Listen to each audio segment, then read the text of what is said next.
what was cool about Metaplanet is like we were taking Bitcoin, which is this thing that people love to put in a box, and we were shoving it into the face of the capital markets and saying, here is Bitcoin, you can't ignore it. And I don't know, it's cool. We had no idea if it was gonna work, but then once it started working, it was like, wow, like this is a big story. This means that what MicroStrategy has done, it's not a Michael Saylor thing. Like this is a global capital markets phenomenon.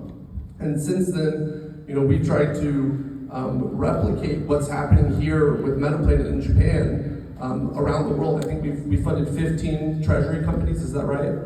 In 11 different countries.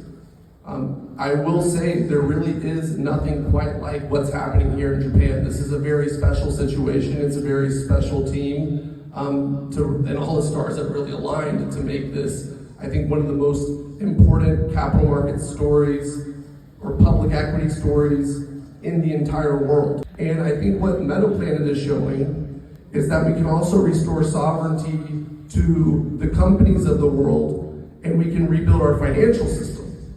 And so these things are layered on top of each other, but this is a global movement that's happening. And because Bitcoin is issued by the Federal Reserve in DC, because Bitcoin is a tool that all people equally have access to, we've noticed that each of these Bitcoin treasury companies really takes on the personality of the country that it comes from.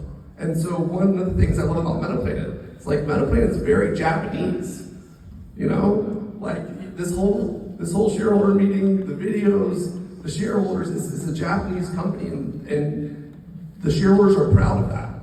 And it's the same when we go to the UK and we talk to Smarter Web that is running the same strategy and looks up to Metaplanet as like the inspiration. And the shareholders are British, and they feel so much pride that Smarter Web is breathing life back into their dying financial markets. And so really this is like a populist movement that's coming to every capital market, and it can't be stopped any more than Bitcoin can be stopped.